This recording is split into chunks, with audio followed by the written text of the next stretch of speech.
విడుమొరటోడు అని వాళ్ళు వీళ్ళు ఎన్నెన్ని అన్న పసి పిల్లవాడు నవ్వాడు.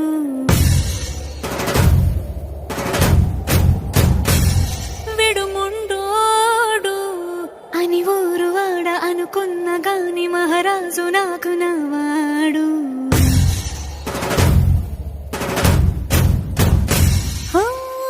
మాట పెడుసైనా మనసులో వెన్న రాయిలా ఉన్నవాడిలోన దేవుడెవరికి తెలుసును నాకన్నా.